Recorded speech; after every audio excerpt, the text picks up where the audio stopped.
os estáis conectando, muchos de vosotros, así que vamos a esperar un par de minutos y arrancamos.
Bueno, pues casi con puntualidad británica, si os parece, podemos ir comenzando. Buenos días a todos. Muchísimas gracias por inscribiros, por asistir, por sacar un hueco en la verdad que en estas semanas, en estos meses que llevamos casi todos teletrabajando es difícil, ¿no? Porque vamos saltando de reunión en reunión. Así que muchísimas gracias a todos. Y bienvenidos a estas segundas jornadas de cumplimiento normativo y riesgos que hemos diseñado desde AFIN Compliance con nuestros socios AFI y FINREC, con el objetivo de ir comentando en distintas charlas a lo largo de toda la semana temas que nos parecen de bastante interés por parte de las entidades financieras y de rabiosa actualidad, ¿no? Como es el caso que tenemos hoy de finanzas sostenibles, ¿no? Entonces, en esta charla que nos presentarán y nos comentarán Úrsula García, socia de FINREC, que yo creo que casi conocéis, y Carlos Magán también, yo creo que seguro que hemos coincidido en diferentes ocasiones con ellos dos, socio de analistas financieros internacionales. Pues en esta charla, como os decía, vamos a tratar las últimas novedades normativas y las tendencias actuales de mercado en materia de ESG. Y también, sobre todo, queríamos profundizar en cómo abordar la implantación de la normativa actual, ¿no? Cuáles son las primeras obligaciones para las entidades, cuándo deben estar implementadas y qué papel o rol tienen los departamentos de compliance en ello. Pues sin más dilación, os dejo con Carlos y con Úrsula. Lo que vamos a hacer, si os parece bien, es, bueno, ellos os comentarán todos los aspectos y dejaremos 15 minutitos al final para, bueno, pues para las intervenciones que consideréis, un pequeño debate o preguntas que os puedan surgir al respecto. Fenomenal. Gracias, Rocío, y gracias a todos los asistentes por participar en la sesión de hoy. Efectivamente, vamos a hablar de sostenibilidad, de ese tema que, como decía Rocío, está ahora mismo de rabiosa actualidad. Y es que esa es la primera pregunta que nos hacen muchos de nuestros clientes. Si esto de la sostenibilidad y su impacto en el sector financiero es más una moda o es más un cambio o una tendencia coyuntural. Y ahí queremos ser taxativos, queremos dar nuestra opinión, y es que nosotros pensamos que no, que esto es un cambio absolutamente estructural, que esto es un cambio incluso de modelo de negocio para muchas entidades financieras que va a afectar y de forma muy relevante al sector financiero. Y fundamentalmente, y dentro del sector financiero, a la industria de gestión de activos y a la industria de asesoramiento. Y es que nunca antes habíamos visto un compromiso tal, una alineación de intereses a nivel fundamentalmente europeo en torno a la sostenibilidad. Quizás por esa intención que tiene Europa de recuperar su posicionamiento geoestratégico, que en los últimos años ha perdido a favor de otros bloques económicos como puede ser Estados Unidos o como puede ser Asia, sobre todo la parte de China. Y es que Europa ha visto que efectivamente la sostenibilidad puede ser un adalid, puede ser la bandera que enarbole pues, esa nueva Europa del siglo XXI. Fundamentalmente lo que hemos visto, como decíamos, es una alineación entre un compromiso político, un desarrollo legislativo y un compromiso económico. Un compromiso político que surge ya desde hace unos años, prácticamente desde 2015, con esas nuevas iniciativas a nivel europeo, pero también a nivel internacional, como son los acuerdos de París o la Agenda de 2030, esos objetivos de desarrollo sostenibles que fundamentalmente van acompañados de un importante desarrollo legislativo, que es lo que vamos a comentar hoy. Como veréis, toda la parte de regulación pues prácticamente va a incorporar criterios de sostenibilidad en lo que es todo el marco de regulación financiera. Y eso además va acompañado de un compromiso también económico. Europa es consciente de que esta transformación sostenible requiere de muchos recursos, requiere de mucha inversión, requiere de mucha financiación y también es consciente que los agentes tradicionales que deberían surtir de esta inversión y de esta financiación, hoy por hoy tienen ciertas limitaciones, tienen ciertas restricciones. Tradicionalmente, esta transformación sostenible se debería haber financiado o debería haber invertido a través de los dos agentes tradicionales, las entidades financieras y los estados. Pero como decimos, hoy por hoy ahí tenemos ciertas restricciones. En los estados, por esos grandes niveles de deuda y de déficit, y sobre todo ahora pues con las políticas fiscales que va a haber en los próximos años, y por la parte de las entidades financieras por esos requisitos, por esas exigencias de capital que no les permiten tener toda la alegría en cuanto a financiación, en cuanto a crédito que podían tener años atrás. Y de forma muy inteligente, lo que ha reflexionado Europa es buscar las fuentes de ahorro que permitan invertir o financiar en esa transición sostenible. Y se ha dado cuenta que a nivel internacional, que en el mundo hay dos grandes tenedores de todo ese ahorro, que son los asset managers y los asset owners, las entidades de gestión de activos y las entidades de gestión del balance, tales como las entidades de seguro en la parte de asset owners o las gestoras de fondos de inversión o de planes de pensiones en el ámbito de la gestión de activos. Tenemos que tener en cuenta que solo en este sector, insisto, gestión de activos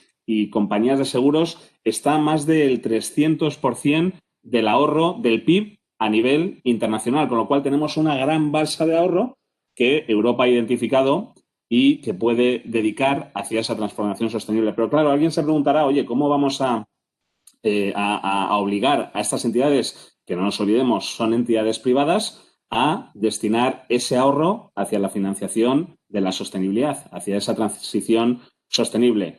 Y la respuesta es muy sencilla, a través de la regulación. Y por eso, siempre que hablamos de sostenibilidad y de entidades financieras, hablamos de que aquí tenemos un hito, y además un hito que viene muy pronto, tan pronto como marzo del 2021, que es cuando entra, como luego explicará Úrsula, el reglamento de divulgación en vigor, que va a obligar a las entidades financieras a financiar ese camino hacia la sostenibilidad. ¿Cómo? Pues a través de o bien nueva regulación, ahí tenemos, como decíamos, el reglamento de divulgación, tenemos el reglamento de taxonomía, tenemos el reglamento de índices de referencia, pero también tocando, modificando absolutamente toda la regulación financiera que existe. Nosotros denominamos a este plan de acción una tela de araña que va a modificar y va a incorporar los criterios de sostenibilidad en toda la regulación financiera que conocemos. Hablamos de MiFID, hablamos de IDD, hablamos de UCITS, hablamos de IFMD, hablamos de IORP. Ya veréis, y luego nos contará Úrsula, cómo prácticamente toda la regulación financiera empieza a incorporar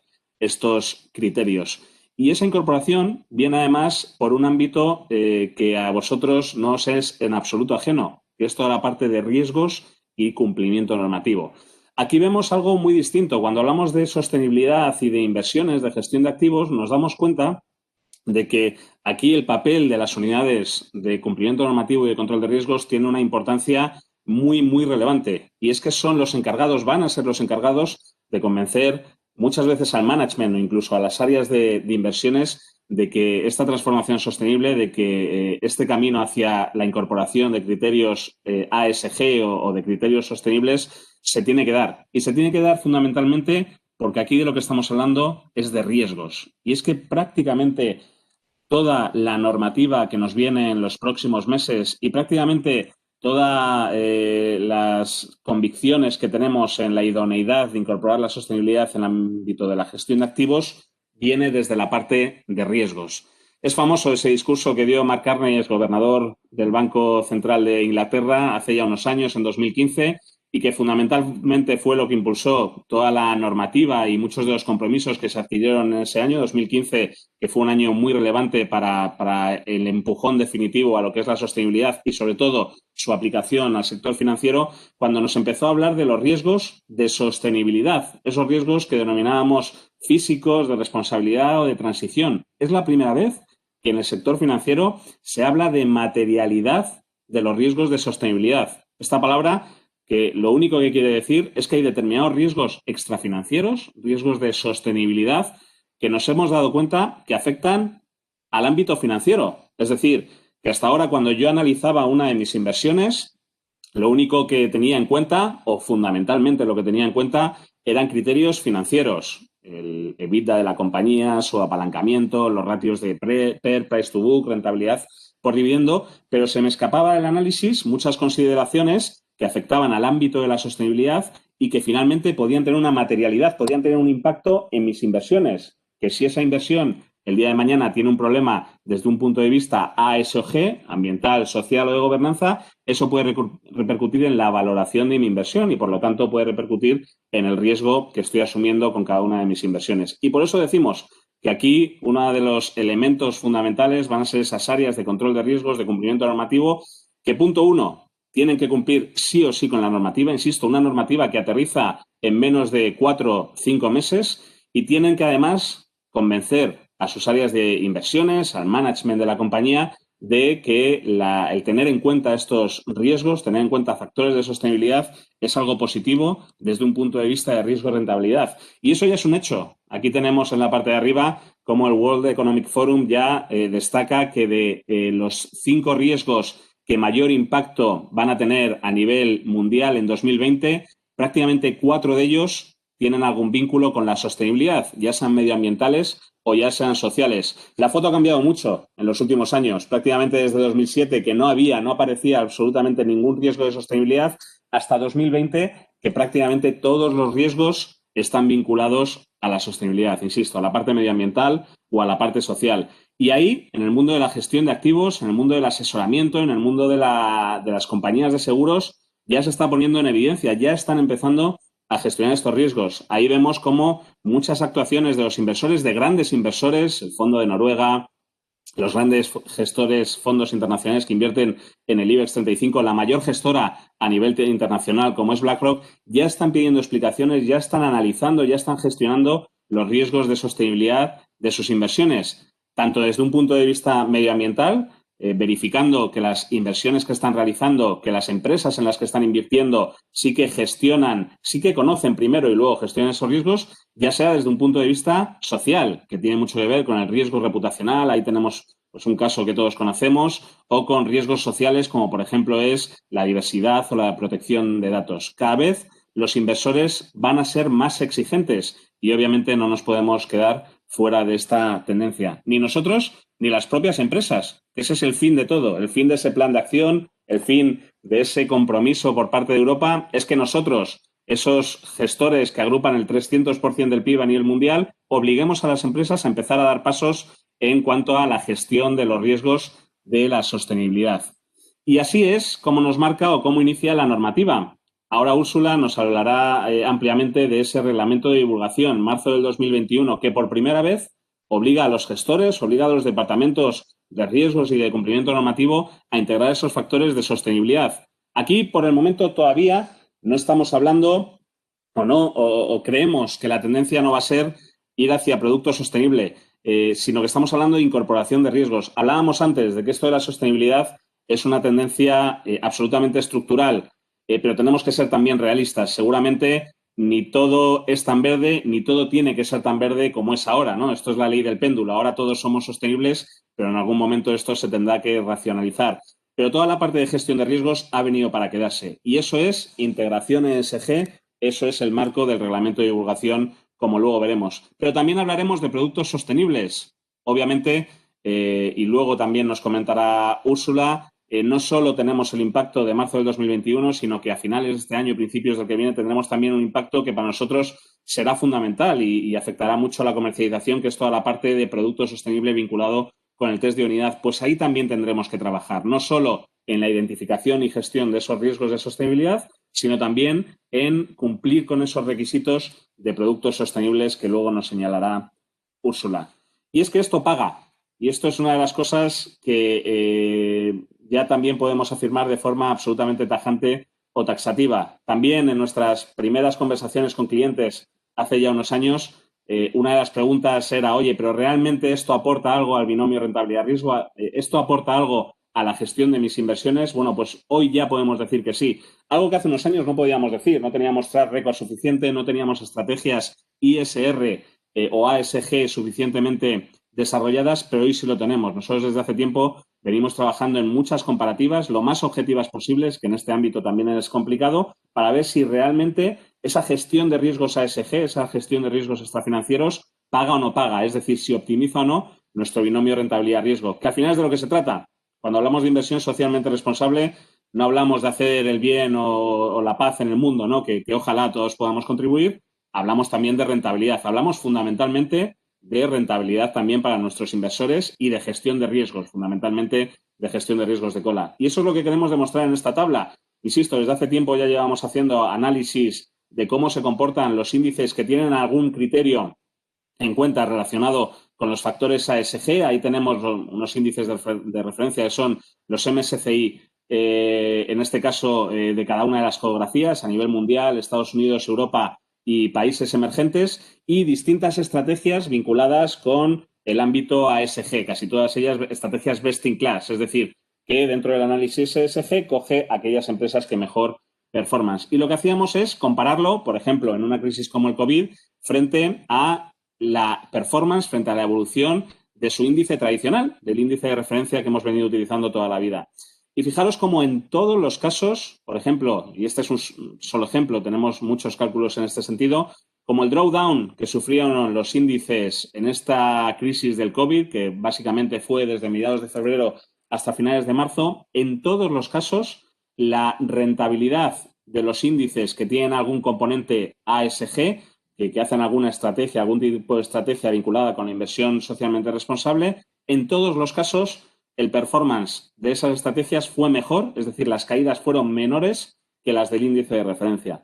Pero luego nos planteábamos si esto podía estar más vinculado a que eran índices o que eran estrategias más vinculadas con factores de low volatilidad, quality, es decir, que efectivamente les hacían caer menos en momentos complicados de mercado, pero que a lo mejor en el momento de recuperación pues no teníamos esa atracción que nos podían dar los índices tradicionales. Y lo que hicimos es hacer ese análisis justo con la recuperación. Prácticamente desde finales de marzo los índices no han hecho más que subir, no han hecho más que recuperar esas caídas importantes que tuvimos en marzo, y ahí vemos como los índices no solo son capaces de minorar estas caídas, sino además que son capaces de superar a los índices tradicionales también en el momento de la recuperación. Con lo cual la conclusión es que en este año aquellos que hayan invertido en estrategias ISR, y además de forma objetiva, insisto, estos son índices de mercado, no son fondos de gestión activa, en todos los casos en esas estrategias han sido, y algunas con muchas diferencias, ahí lo vemos, por ejemplo, en Europa, en países emergentes, en todos los casos hemos sido capaces de aportar un mejor binomio rentabilidad-riesgo. Con lo cual, ¿en qué se traduce esto en el largo plazo? Pues que efectivamente, cuando hacemos un análisis con el suficiente histórico, desde 2015, que es histórico, que a nosotros nos da un grado de convicción, un grado de confort elevado, vemos que en todos los casos, en todas las circunscripciones, en todas las geografías, el comportamiento de la ISR, el comportamiento de estas estrategias es mejor. E insisto, no por una cuestión de rentabilidad, sino por una cuestión de gestión de riesgos. Con lo cual, tenemos ya factores, variables más que suficientes para convencer a nuestra entidad, para convencer a nuestro área de inversión de que tiene que empezar a incorporar estos factores de sostenibilidad en su proceso de toma de decisiones de inversión. En todo caso, si no hemos sido capaces de convenceros con esta última parte de riesgo-rentabilidad, seguramente ahora Úrsula, cuando nos cuente toda la parte de normativa y de implicaciones, definitivamente nos va a convencer. Así que, Úrsula, te cedo la palabra. Muchas gracias, Carlos.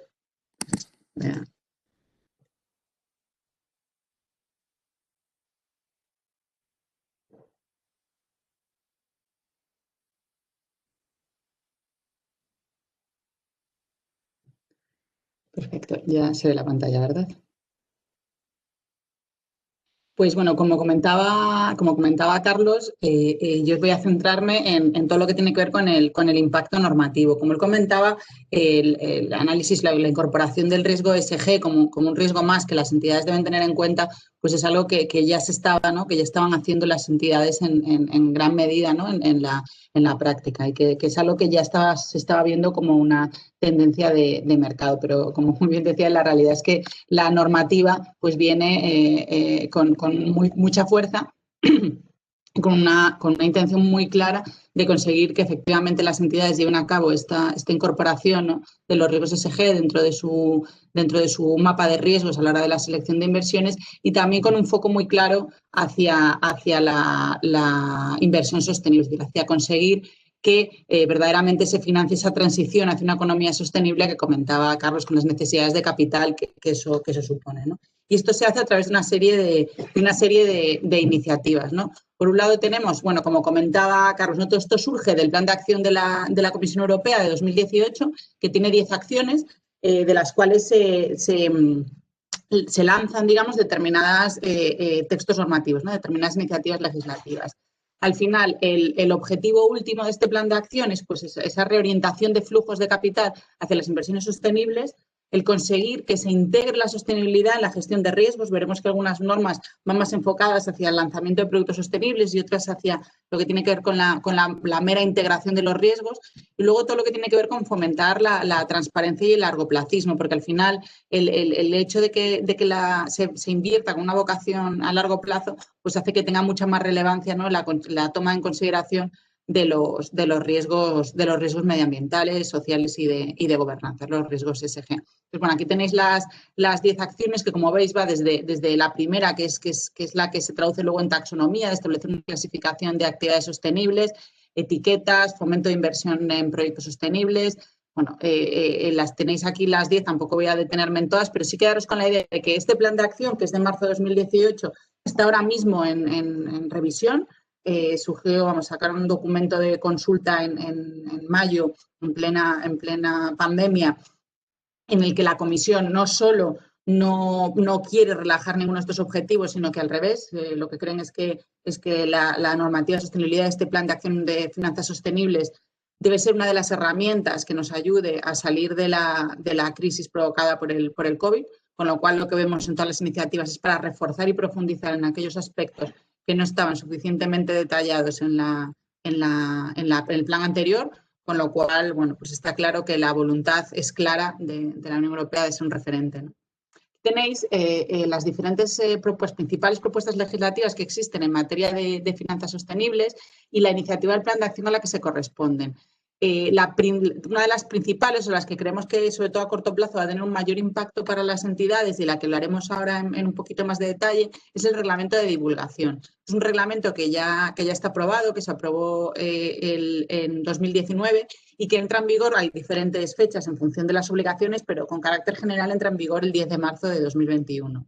Aquí se publicó luego lo hablaremos en más detalle, pero aquí se publicó una carta de la Comisión Europea a las principales asociaciones, en la que, como ha habido un retraso, sabéis que todo esto es la normativa, digamos, lo que se denomina normativa de primer nivel, que lo que hace es anunciar los principios generales, ¿no? Pero luego existe una normativa de desarrollo, un reglamento delegado, que estuvo en consulta pública en septiembre, hasta septiembre, que lo que hace es detallar cómo se deben cumplir estas obligaciones. Bueno, este reglamento debería estar aprobado a finales de este año, pero la realidad es que, pues dado, por un lado, lo complejo que es el regular todos estos temas que son novedosos para todos, para los reguladores también, y por otro lado, pues los retrasos que ha provocado la crisis del coronavirus, ¿no? Pues han hecho que no se vaya a llegar a estos plazos. Entonces, sí comentaros en cuanto a las fechas, que si bien la fecha del 10 de marzo se mantiene, ahora luego cuando veamos el calendario también lo comentamos, pero cuando vemos la normativa en detalle, pero sí que sepáis que el reglamento de divulgación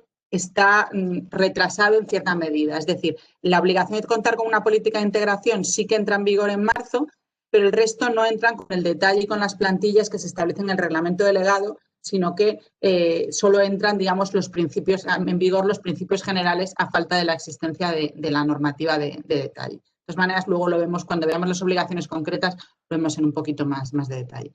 Luego tenemos todo lo que tiene que ver con la incorporación de la sostenibilidad en el asesoramiento y en la gestión, que es la modificación del reglamento delegado de MiFID II, la modificación del reglamento delegado de IDD y las propuestas de modificación de UCITS y IFMD, que lo que buscan es pues, esa integración de las preferencias de sostenibilidad en la prestación de servicio de asesoramiento y de gestión discrecional de carteras, y también como requisito organizativo para las gestoras. Es decir, ya se les obliga a que integren, ¿no?, los riesgos de sostenibilidad en su matriz, digamos, de riesgos y en su due diligence de inversiones. También hay normativa, bueno, el reglamento de taxonomía, que aquí, perdón, que pone propuesta, pero ya está, como bien pone al lado, ya está aprobado el reglamento de taxonomía, que lo que hace es establecer ese diccionario, ¿no?, de actividades sostenibles, determinar qué es una actividad medioambientalmente sostenible, que es la base para luego poder construir los productos que iremos viendo. Tenemos la modificación del reglamento de índices de referencia, que lo que hace es introducir índices de referencia, digamos, sostenibles, que no son alineados con el Acuerdo de París y para empresas con tendencia a descarbonización.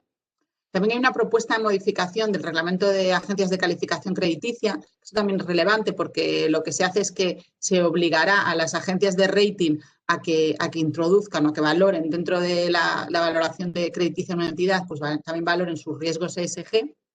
Pero aquí es muy relevante que luego veremos también comentar que las agencias como tal de rating ESG no están reguladas a día de hoy. Y no sí que se comenta por parte de ESMA la necesidad o que sería recomendable que esto se regulase, pero a día de hoy no hay ninguna propuesta legislativa que regule a las agencias de rating ESG, que son, como sabéis los que estéis trabajando ya en temas ESG, un actor muy importante en toda la integración de estos riesgos, ¿no? Porque la realidad es que lo que vemos es que la gran mayoría de las entidades cuando integren los riesgos ESG, ahora que lo están haciendo para poder cumplir con el reglamento de divulgación, pues la información que van a utilizar para establecer esa integración de riesgos es el rating ESG que les den estas agencias, ¿no?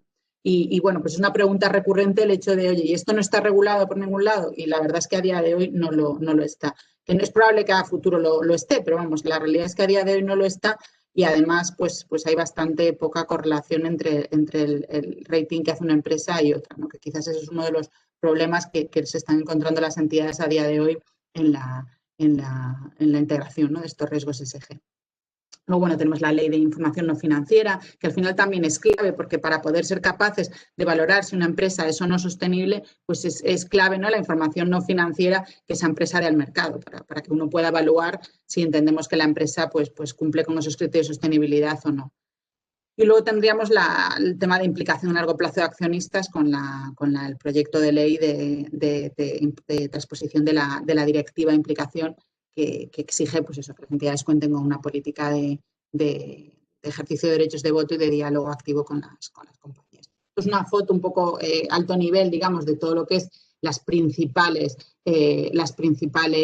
normativas, digamos, que nos afectan. Y ahora entramos, si os parece, en más detalle en el reglamento de divulgación, ¿vale?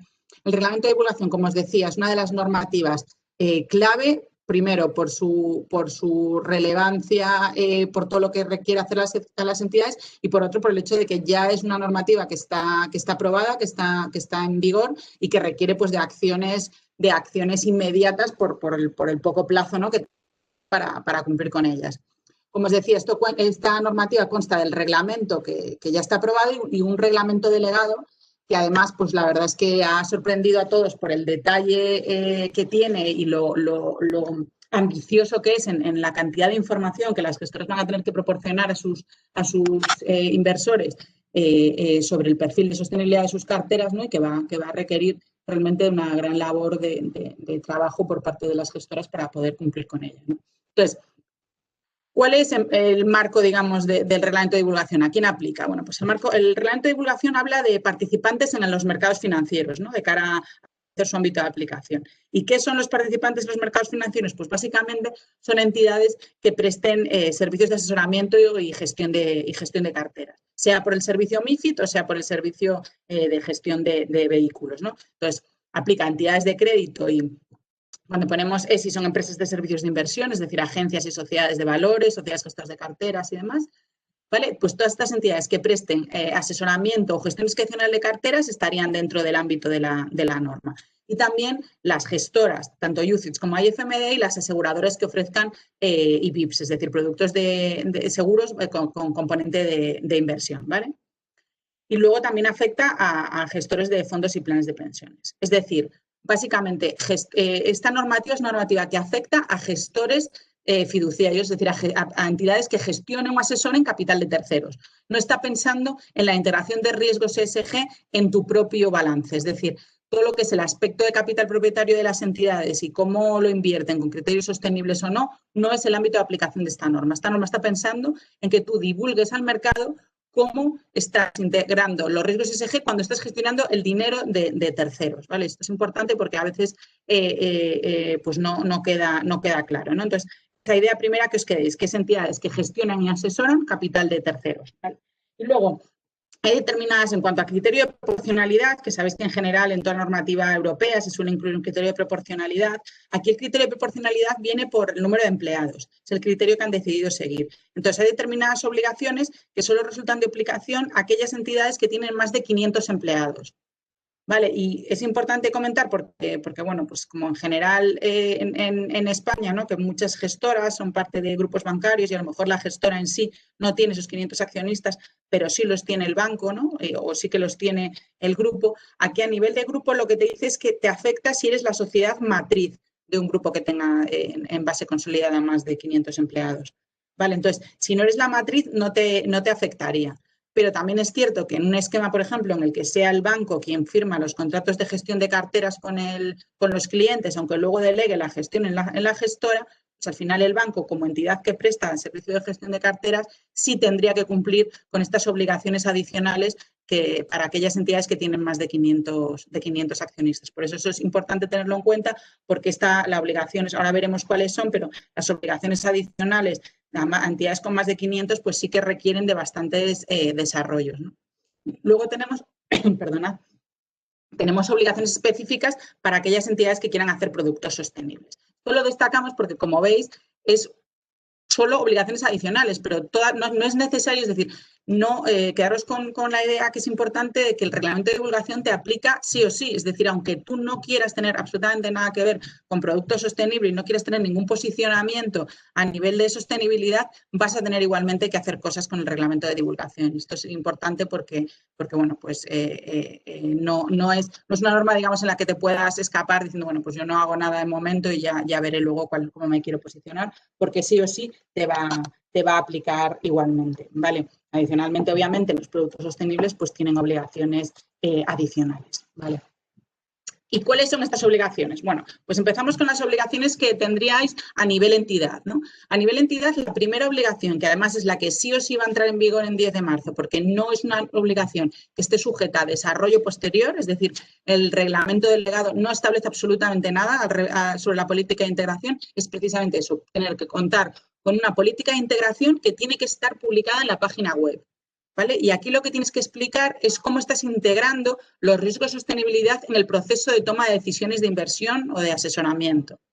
¿Vale? Entonces, es simplemente informar. Es decir, y como decía Carlos, es riesgos, es integración de riesgos. Es que tú incluyas dentro de los variables que valoras de cara a seleccionar una inversión y de cara a valorar ese binomio rentabilidad-riesgo, pues que el riesgo no solo incluya riesgo de crédito, riesgo de contrapartida y demás, sino que tendría que tener esta política en la que tú expliques, ¿no? cómo vas a llevar a cabo esta integración.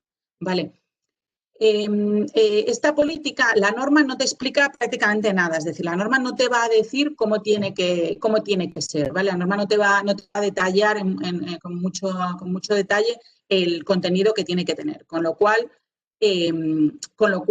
tenemos que tener en cuenta que aquí pues cada entidad, digamos, va a optar por un poco lo que más se ajusta a su estrategia, ¿no? Entonces, es cierto que la norma eso únicamente dice que tienes que explicar cómo integras, con lo cual se puede optar o bien por hacer una política alto nivel en la que tú simplemente pues, expliques las líneas generales de tu proceso de integración y que luego tú tengas por detrás todos tus procedimientos internos, ¿no? Tu manual de inversiones, en el que ya tienes más detallado en más con más, digamos, concreción cómo se lleva a cabo esa integración, si tienes un rating mínimo ESG, si utilizas criterios de exclusión, en fin, lo que sea, o puedes optar por una política más detallada porque pues quieras tener un posicionamiento fuerte en materia de sostenibilidad y quieras que tus inversores pues vean claramente, ¿no?, todos los mecanismos con los que cuentas para llevar a cabo esta integración. Pero la realidad es que, así como con todo lo demás que veremos, las plantillas son muy detalladas, en la política de integración no hay un gran detalle en la norma y deja bastante discrecionalidad a las entidades, ¿vale? Luego tendríamos la política de remuneraciones. Bueno, aquí la política de remuneraciones lo que te dice es que, como al final este es un riesgo más que tú incluyes, sabéis que hay una parte de las políticas de remuneraciones tiene que ver con todas las personas que afectan al perfil de riesgo de la entidad, ¿no? Entonces, lo que te dice es que, bueno, pues lo que tienes que incluir es que en la web tú indiques cómo es coherente esta política de remuneraciones con estas políticas de integración de riesgos. Es decir, de igual modo que tienes que alinear las asunciones de riesgos, ¿no?, con la remuneración, pues lo mismo con los riesgos de sostenibilidad. Tendrán que incluirse y tendrá que publicarse en la web pues cómo hay coherencia, ¿no?, entre estas dos, entre esta integración, ¿no?, y esta política de remuneración. Luego tendríamos las incidencias adversas a nivel entidad, que esto luego lo veremos en un poco más de detalle, pero esta es una de las obligaciones que os decía que solo afecta a entidades con más de 500 accionistas. Hay una pregunta de si estaba considerada como sociedad de interés público, si le afectaría. La obligación de incidencias adversas, de momento, únicamente afecta a empresas con más de 500 empleados. Son las únicas que es obligatorio que tengan en cuenta las incidencias adversas a nivel entidad, ¿vale? Entonces, ¿esto qué implica el tener en cuenta las incidencias adversas? Bueno, las incidencias adversas lo que te dice es el impacto negativo que pueden tener esas inversiones en la sostenibilidad, en la compañía invertida y, por tanto, en el medio ambiente en general, ¿no? Un medio ambiente y social, ¿no?, porque no es solo medioambiental, aunque es cierto que como la normativa de taxonomía solo está desarrollada en medio ambiente, pues siempre tenemos que tener ese sesgo hacia lo verde. Pero es cierto que aquí tendríamos que tener en cuenta los tres aspectos, ¿vale? Entonces, ¿esto qué implica? Bueno, ahora lo veremos en un poco más de detalle, pero básicamente las incidencias adversas implica que tú tienes que valorar de tu cartera la huella, digamos, de sostenibilidad que esa cartera tiene, y tendrías que ir a hacerlo, valorarlo anualmente, presentando antes de 30 de junio del año siguiente los resultados del año anterior y que se vea la evolución del perfil de sostenibilidad de tu cartera. Y la idea es que tú luego tengas políticas de diálogo activo, por eso creemos que es muy importante que la implementación de la normativa de implicación a largo plazo de accionistas se enmarque siempre en el marco de los proyectos ESG, que a veces es una norma que se lleva más por la parte de gobierno corporativo, y creemos que es importante que se incluya dentro de todo lo que tiene que ver con la sostenibilidad, porque precisamente ese diálogo activo y ese ejercicio de derechos de voto es una de las herramientas que nos permite demostrar que estamos gestionando las incidencias adversas. Entonces, como os decía, incidencias adversas es una de las obligaciones que tiene que realizarse para aquellas empresas que tengan solo únicamente aquellas que tengan más de 500 empleados. También se puede hacer de manera voluntaria, pero no sería obligatorio si tienes menos. Esta obligación es una de las que entraban en vigor en 30 de junio de 2021. Es cierto que leyendo la norma siempre no queda muy claro si tenías que reportar para a junio de 2022, pero la verdad es que viéndolo parece que la interpretación del regulador era que a junio de 2021 tendrías que estar ya publicando cuáles serían las incidencias adversas de tu cartera. Ahora, como no tenemos, porque esta sí que es una de las obligaciones, que hay una plantilla y 32 KPIs que luego comento un poquito más, pero vamos, las incidencias adversas no es que tú lo valores como tú consideras, sino que hay una plantilla en la norma que te establece cómo tienes que reportarlo, que te establece los indicadores que tienes que valorar con muchísimo detalle. Entonces, esta plantilla, como aún no está aprobada, lo que se ha establecido en esta carta que os comentaba de la Comisión es que se debe cumplir con los principios generales de la norma. Lo cual, bueno, la verdad es que deja a las entidades en una situación un poco confusa, porque claro, no vas a hacer un desarrollo para hacer este reporte ahora en junio si te ves obligado a hacerlo y luego tener que hacer otro con todos los indicadores, ¿no? Pero bueno, al final entiendo que será pues unas obligaciones muy de alto nivel de explicar con un carácter general el perfil de tu cartera y el tipo de acciones que llevas a cabo. Pero la realidad es que sigue entrando en vigor en la fecha que estaba prevista, pero con solo principios generales, no con las plantillas que tenemos en el reglamento delegado de divulgación, ¿vale? Luego, en la información precontractual, esto también es importante, porque la entidad, porque es para todos los productos, ¿vale? Entonces, aquí es necesario que en todos los productos se incluya en la información precontractual cómo se integran los riesgos ESG, ¿vale? resultado de la evaluación de las posibles repercusiones en la rentabilidad del producto. Y además, si tienes en cuenta las incidencias adversas, bueno, pues tienes que excluir una explicación de por qué las tienes en cuenta, cómo y demás, ¿vale? Entonces, bueno, esto es importante porque también va a exigir que una modificación, por ejemplo, en el caso de fondos de inversión, pues de todos los folletos de las ICES para incluir esta mención, ¿vale? Entonces, bueno, pues también es algo que entra en vigor en marzo y que requiere de un desarrollo. Luego, importante también, al margen de las obligaciones a nivel entidad, que entendáis bien cuáles son los productos que crea, digamos, el reglamento de divulgación. Hasta ahora, como sabéis, en el mercado, pues se habla de fondos, en lo que es producto sostenible, pues se habla de fondos de impacto, se habla de fondos alineados con ODS, se habla de estrategias best in class, de exclusiones y demás, ¿no? Pues, ¿todo esto cómo lo establece la regulación? Bueno, pues la regulación, lo que hace el reglamento de divulgación es crear dos tipos de productos sostenibles, ¿vale? Uno serían los productos que promueven características ESG y luego estarían los productos con objetivo, ¿vale? Que son los productos del artículo 8 y 9 del reglamento de divulgación. Y luego estaría el producto mainstream, que es el producto que no tiene un perfil, que no es un producto sostenible, que no tiene un perfil sostenible, ¿vale? En el producto mainstream es importante tener en cuenta en las obligaciones a nivel producto que es necesario que se incluya un disclaimer que diga que las inversiones subyacentes de este producto no tienen en cuenta los criterios de la UE para actividades económicas medioambientalmente sostenibles. Esto es relevante porque, claro, comercialmente te vas a tener que decir que no eres sostenible. O sea, no vale con que no digas nada y el que son SG pones que es SG. No, aquí te obligan a que en la información del producto digas que no tiene en cuenta taxonomía, que es a lo que se refiere con las actividades medioambientalmente sostenibles, ¿vale? Entonces, bueno, pues será necesario esta integración SG, explicar las repercusiones, explicar cómo integras y poner este disclaimer. Y luego tenemos los dos productos, como veis, el verde, como ponemos en la presentación, ¿no? El verde claro y el verde oscuro. El verde claro sería este producto que promueve características ESG. Y esto está pensando en el reglamento delegado, esto está regulado en el reglamento delegado en más detalle. Lo que te dice no te desarrolla en el texto normativo como tal qué inversiones tiene que tener, pero sí que en la exposición de motivos te dice que los productos que promueven características son productos que pueden abarcar diferentes estrategias de inversión, como por ejemplo la estrategia best in class o estrategias de exclusiones. Entonces, bueno, pues esto estaría más en línea con los productos que existen ahora mismo, que tienen unos ciertos criterios ESG, pero que no llegan a ser fondos temáticos, fondos de impacto, fondos ODS o fondos con una estrategia mucho más clara de sostenibilidad. Entonces, lo que te dice la norma es que esos productos tienen que promover características medioambientales o sociales, ¿vale? No tienen que tener un objetivo de sostenibilidad como tal, pero sí promover alguna característica. Tendrá que indicar qué características son las que promueven en el folleto y te permite que incluyas inversiones sostenibles, que las inversiones sostenibles son inversiones en actividades que son consideradas sostenibles por la Unión Europea, que aquí tendríamos, digamos, en Puerto Seguro tendríamos taxonomía para las actividades verdes, que está definido cuáles son medioambientalmente sostenibles. Es cierto que a nivel social también se puede hacer un fondo, una inversión sostenible, pero no tenemos una taxonomía como tal que nos defina qué es sostenible, ¿vale?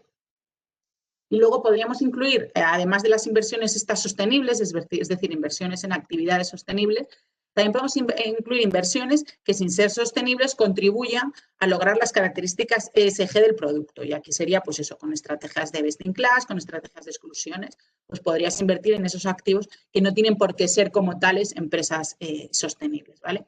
Y luego te permite que incluyas otros activos que sean no relevantes para las características que promueves, como puede ser pues, que incluyas, por ejemplo, parte de tesorería en fondos de mercado monetario, activos en los que no tienes datos ESG, pues derivados para cobertura.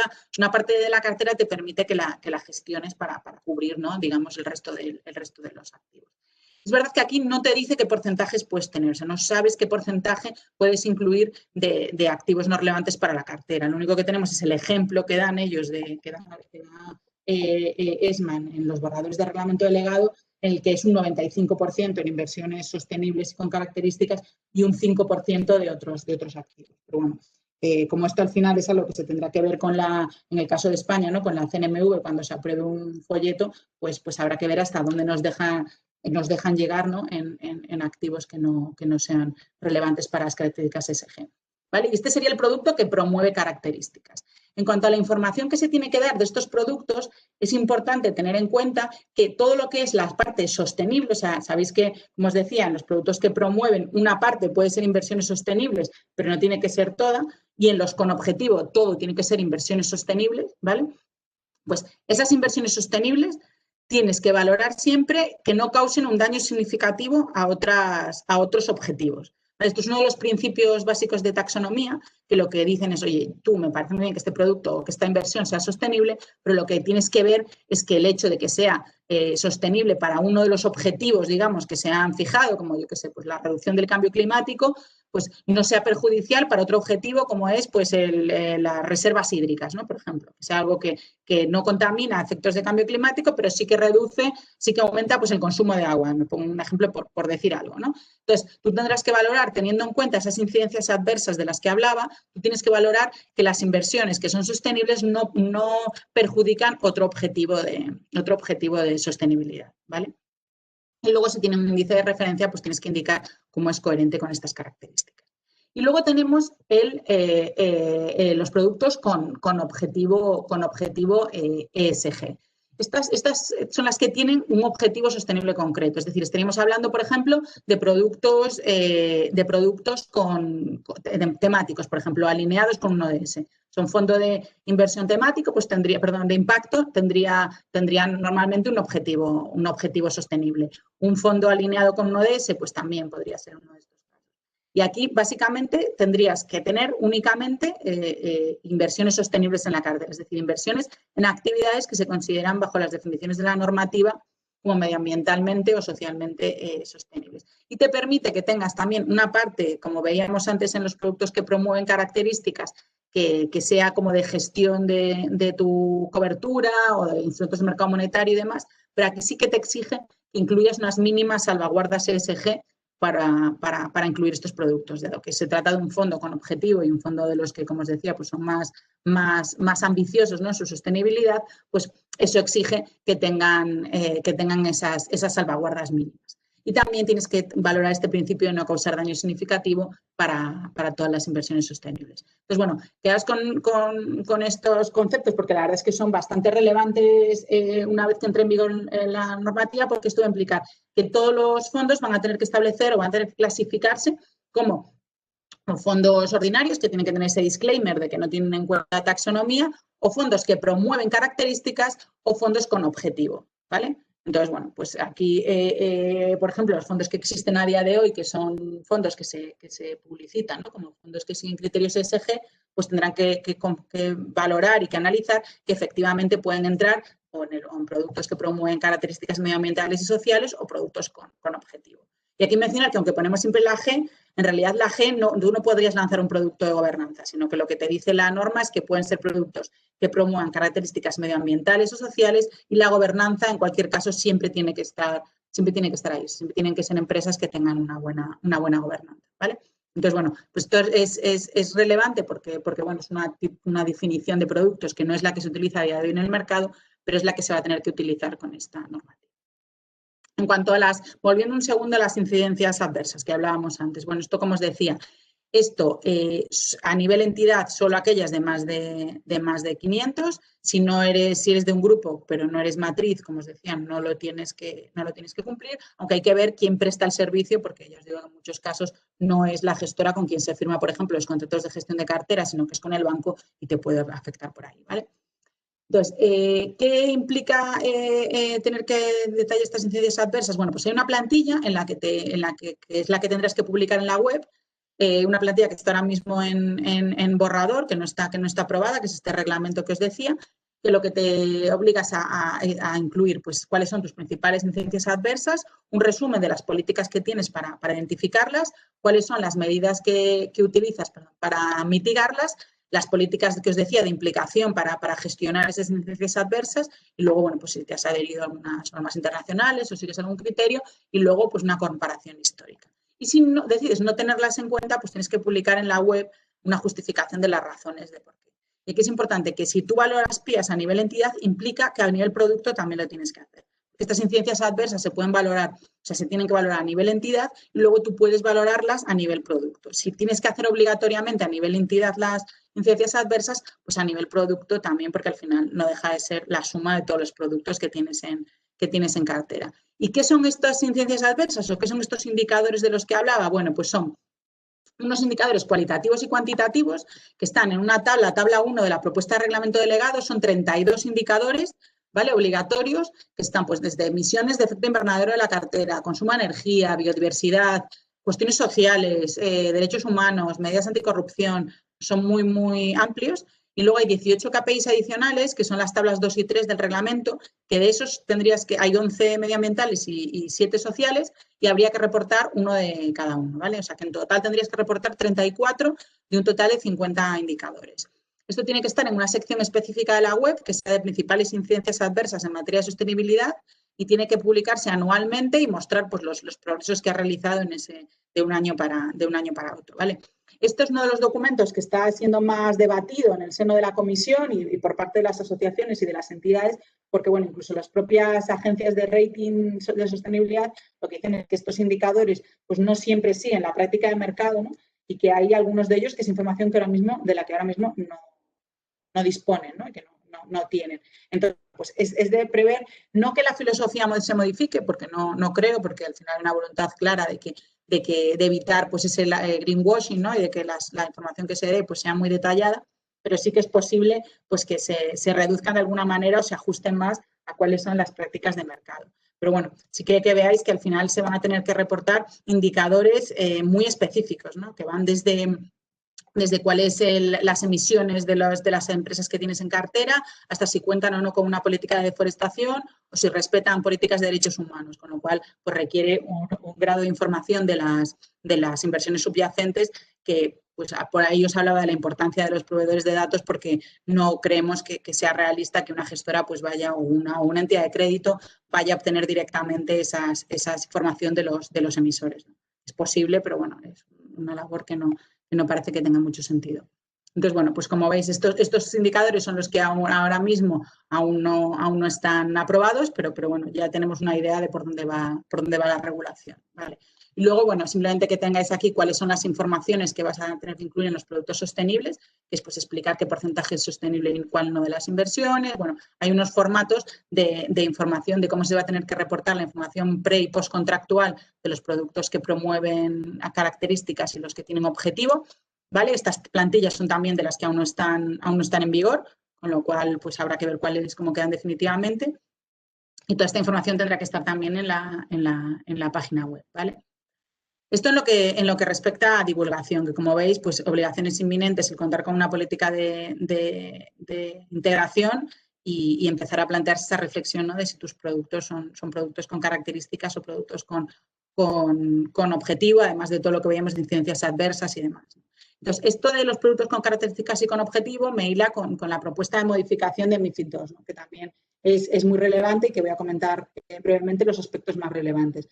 Hay modificaciones, la modificación de la que todos hablamos, que es la de incluir la preferencia SSG en el test de idoneidad, pero además también hay obligaciones organizativas, ¿no? que obligan a integrar en el proceso de toma de decisiones de inversiones y en las estructuras de gobierno de producto todas estas preferencias de sostenibilidad, ¿vale?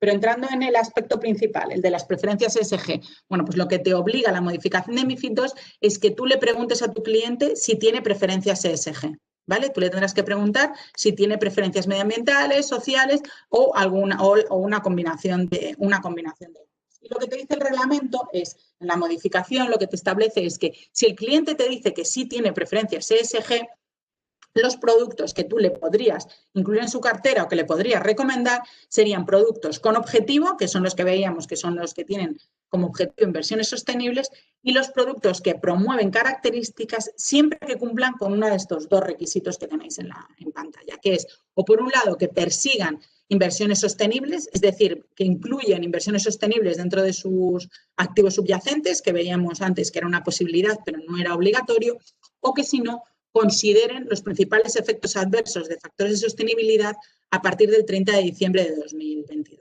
Pues por eso es relevante también, aunque no tengas 500 empleados, es relevante que tengas en cuenta, que valores la posibilidad de tener en cuenta las incidencias adversas. ¿Por qué? Esa es una de las maneras en las que tú podrías tener productos con características, es decir, productos algo menos exigentes en cuanto a los activos subyacentes en materia de sostenibilidad, pero que sean válidos para clientes que tengan preferencias ESG. ¿Vale? Entonces, bueno, pues habrá que ver cuál de los dos requisitos se quieren cumplir para que ese producto sea válido para clientes con preferencias ESG, porque un producto que solo promueva características pero que no tenga inversiones sostenibles o que no tenga en cuenta las incidencias adversas no sería válido para clientes con preferencias ESG.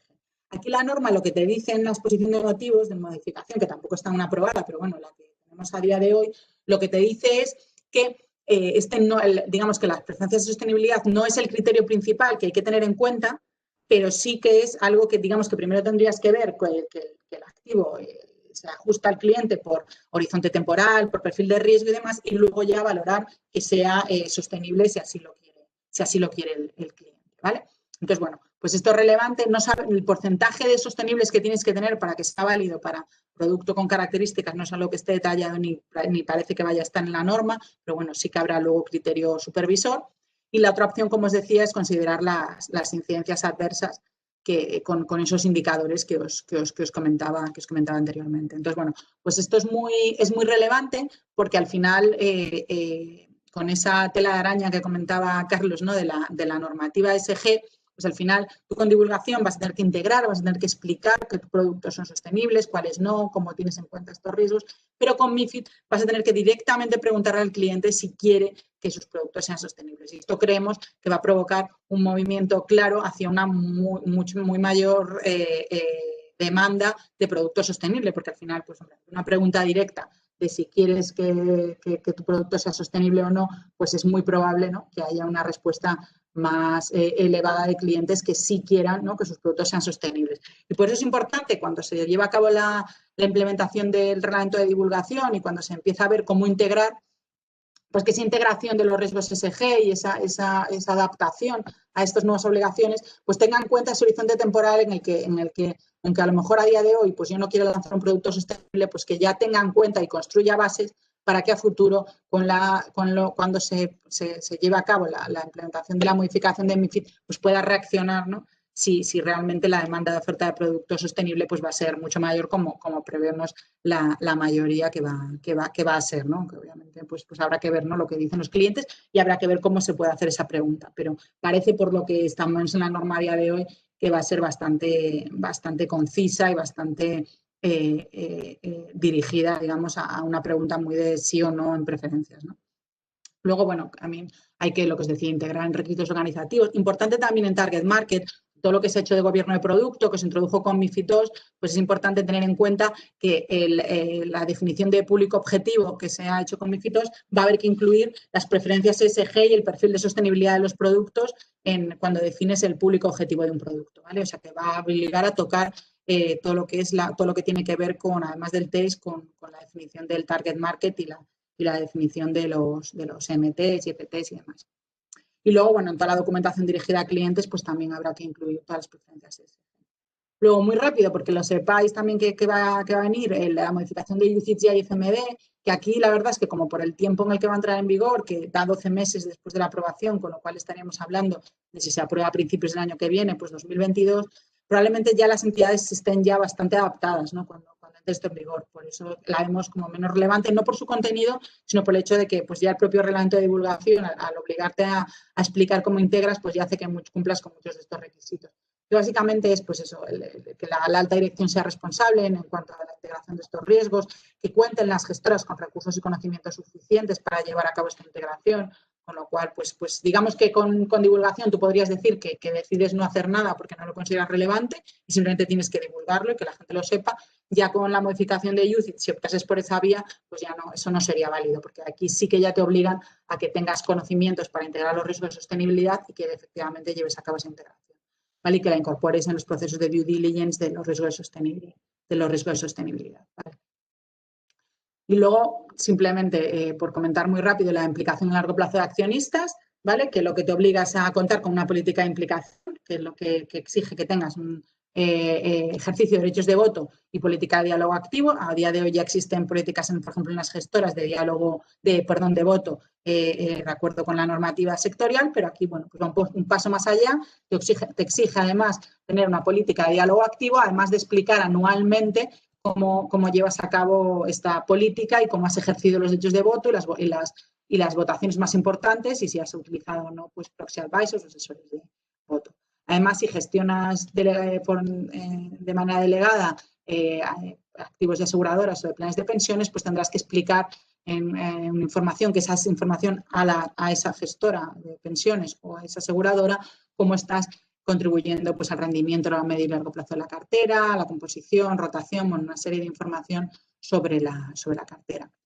Y luego, muy rápido, el reglamento de taxonomía, simplemente que sepáis que al final pues, es ese diccionario de sostenibilidad, que los objetivos medioambientales son los 6 que tenéis aquí, de mitigación y adaptación al cambio climático, protección de recursos hídricos y marinos, economía circular, contaminación, biodiversidad y ecosistemas, y que al final también quedaros con la idea importante de que taxonomía no clasifica a las empresas, sino que lo que clasifica son las actividades. Entonces determina qué actividades son medioambientalmente sostenibles y las empresas van a tener que reportar qué porcentaje de sus actividades son medioambientalmente sostenibles de acuerdo con taxonomía. ¿Vale? Entonces, pues esto lo que te va a dar es una información que va a hacer que en realidad la valoración, digamos, de sostenibilidad de las empresas pues sea algo más homogénea, porque ya tenemos una definición, digamos, estandarizada y te define qué es sostenible y qué no para la comisión. Y tú tendrás que ver qué porcentaje de las actividades de la empresa pues se considera sostenible. ¿Vale? Y por mi parte, nada más, pues, te doy la palabra a Carlos para terminar.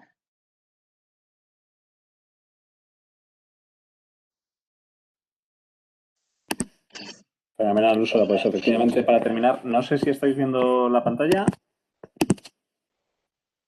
Sí.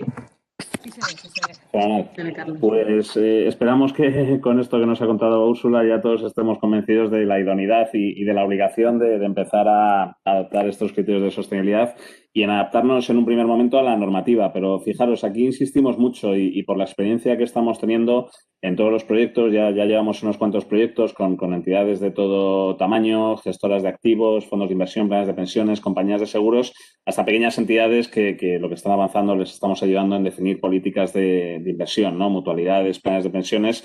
Y aquí siempre empezamos esos proyectos marcando y remarcando que efectivamente la normativa va a tener un impacto claro y que sí o sí nos tenemos que adaptar, pero que esto va mucho más allá de la normativa, o que al menos para cumplir con la normativa de una forma eficaz y eficiente tenemos que tomar antes una serie de decisiones que muchas veces trascienden a lo que es puramente responsabilidad de las áreas de control de riesgos, de cumplimiento normativo, incluso de las áreas de inversión.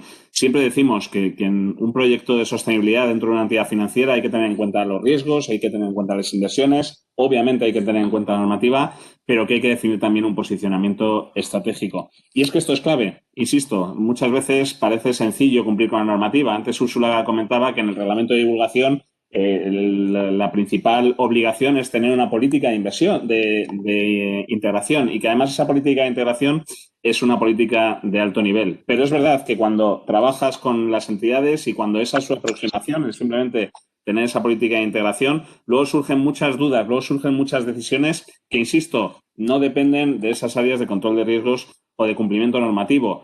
Hacer una integración no es sencillo, es complejo, es bastante complicado. Tenemos que definir, por ejemplo, cuáles van a ser los datos que vamos a incorporar, si vamos a trabajar con un tercero, qué tipología de tercero de proveedor voy a utilizar. Los proveedores de datos ASG son muy diferentes entre sí y tengo que ser consciente que esto me tiene que valer para la integración, pero también me tiene que valer para, por ejemplo, reportar incidencias adversas, pero también me tiene que valer para definir los productos sostenibles si es que los quiero lanzar. Que la metodología, más allá de la política de alto nivel, hay que realizarla y que en la actividad de inspección del supervisor, en este caso de la CNMV, pero también de la DGS, no solo va a leer la política, lo que nos va a pedir son todos los procedimientos, todas las metodologías que tenemos debajo de esa política. Si estamos utilizando un rating de un tercero o si estamos utilizando un rating propio. Si en el proceso de toma de decisiones de inversión tenemos algún control ex ante o ex post a nivel de riesgos. No nos tenemos que olvidar que esto no va solo de inversiones, que aquí tiene que haber un flujo constante de información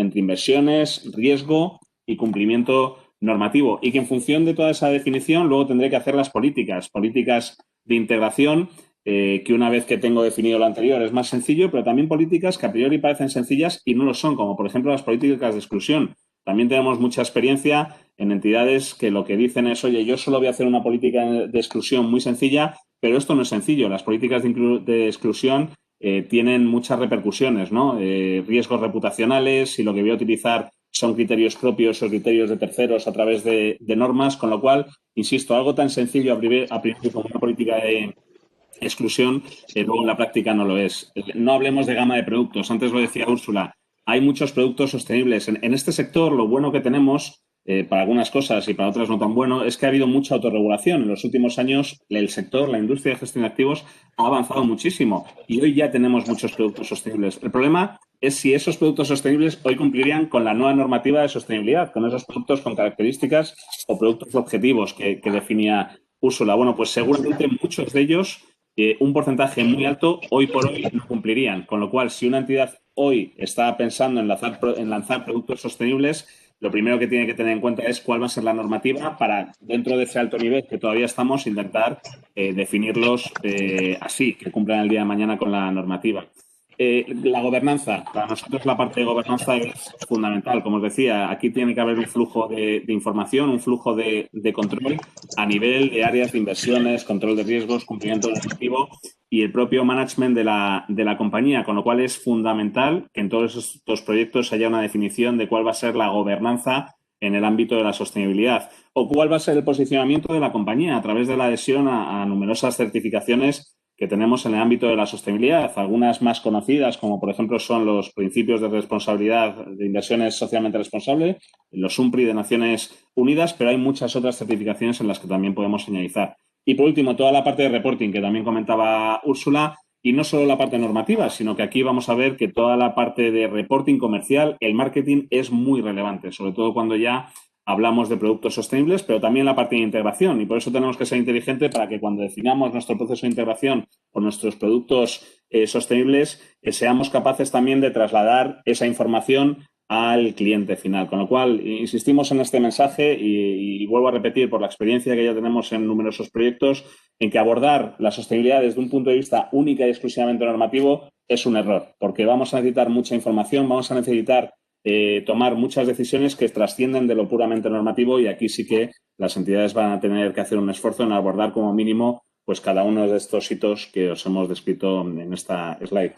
Y yo creo que por nuestra parte poco más. Creo que ahora hay un turno de preguntas. Agradeceros a todos la asistencia por nuestro lado y Rocío, no sé si hay algunas preguntas que tengamos que responder.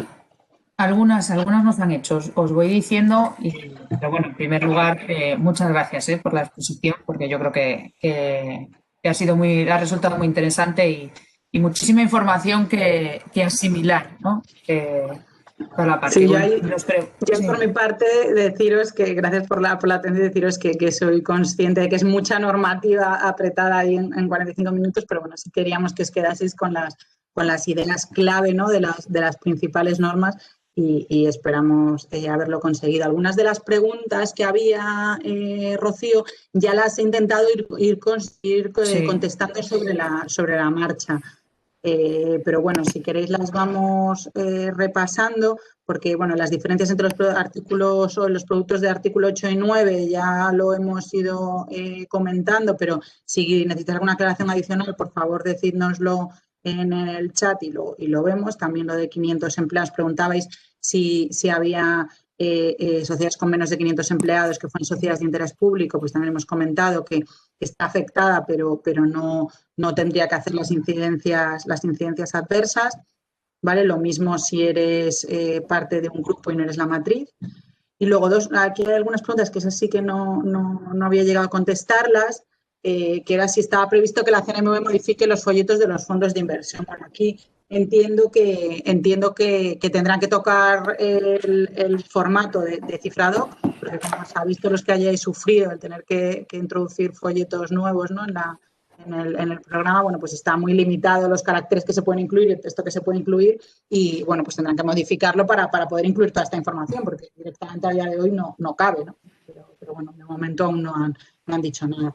Luego, el documento, preguntabais qué diferencia existe entre el documento de estrategia a largo plazo y la política de implicación. Son dos documentos con objetivo y destinatario distinto. La política de implicación es un documento que tiene que ser público, que tiene que estar en la web, mientras que el documento de estrategia a largo plazo es el documento que se da que exige la política, la normativa de implicación a largo plazo de accionistas, que exige que se dé a las gestoras y aseguradoras a las que se les gestione de manera delegada. O sea, es un documento que tú lo que harías es, si tú eres, por ejemplo, una gestora que gestiona de manera delegada fondos de pensiones, pues tú a la gestora de fondos de pensiones que te ha nombrado como gestora delegada, lo que tendrás que darles es ese documento en el que tú explicas un poco por la rotación de la cartera, cómo se ha integrado con los riesgos a largo plazo del fondo de pensiones, en que le explicas cómo has llevado a cabo esa gestión. Y la política, perdón que decía divulgación, la política de implicación lo que explica es pues, cómo vas a ejercer los derechos de voto de las entidades en las que tú seas accionista a través de los vehículos que gestionas y cómo llevas a cabo el diálogo activo. ¿Vale? Y ese es un documento público, mientras que el de estrategia es un documento que tú le das a la persona, a la entidad que tenga controlada. ¿Vale? En cómo integrar la información precontractual en los documentos previstos, lo que te hace, si vas a traer un anexo, bueno, ahí lo que te hace la norma es remitirte para cada tipo de producto a qué normativa, o sea, qué documento de los existentes afecta, ¿no? Entonces, por ejemplo, para fondos te dice que la información precontractual la pongas en el folleto, para servicios de inversión, para gestión de carteras, te dice que sea dentro de la información del paquete de información precontractual que se le entrega. Entonces, bueno, pues en algunos casos será un anexo, en otros se va a poder integrar en el propio documento. Por ejemplo, yo creo que en el folleto pues podría ser vía un anexo, pero yo creo que tiene más sentido probablemente que sea dentro del propio texto del folleto. Pero bueno, lo que hace la norma es irte diciendo dentro de qué paquete de normativa, de documentación que se entrega a día de hoy, pues hay que entregar cada cosa. Y aquí es importante, que no lo comenté hablando de los productos, que para el reglamento de divulgación, la gestión de carteras es un producto. Es decir, aparte de ser un servicio, lo que es la cartera en sí es un producto. Es decir, podría ser una cartera que promueve características ESG o una cartera que tiene un objetivo. Entonces, esto es relevante porque, claro, a la pregunta de si el cliente tiene preferencias ESG en gestión de cartera, al entender la cartera como un producto, si tiene preferencias, su cartera debería ser una cartera con preferencias.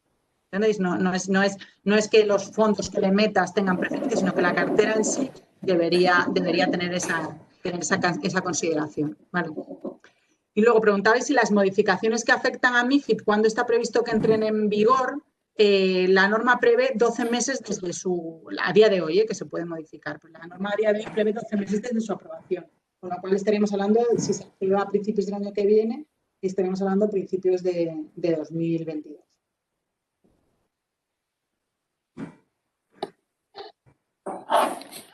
No sé si tenéis alguna pregunta más.